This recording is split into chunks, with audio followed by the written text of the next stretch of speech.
is from our samples, the samples that have been turned in this year so far. Did you guys know there's 4 periods when we can turn in samples? So I woke up one morning and I had gone downstairs and just flicked on the faucet in my kitchen, run the water for 5 minutes like it said. We got little test tubes and we took off the filters on our sinks. And I filled it up with, I think it was 40 milliliters of water, and filled her up and sent her into the lab where it was tested for various contaminants which can harm health. And it's coordinated and administered through Mount Desert Island Biological Labs, and it's a water quality drinking project. And so what they're doing is allowing students and schools to submit samples to Dartmouth Labs to be tested for 14 different elements, several of which have known human health effects.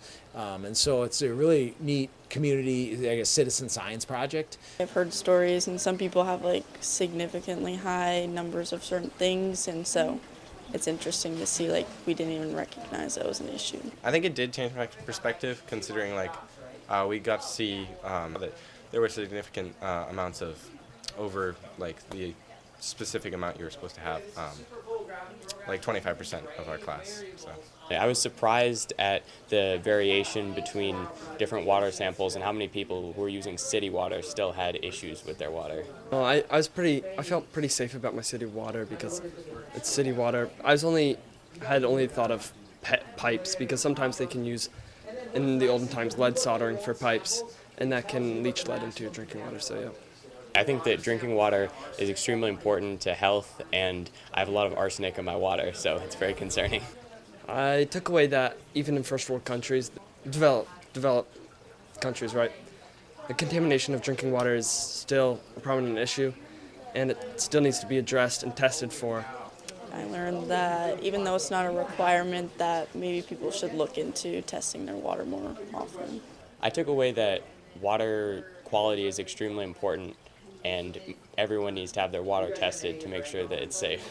Really what interested me in this project is how to elevate the level of engagement by students, and not just having, in classroom kind of activities, but doing some sort of community outreach projects. I think it is important for the community.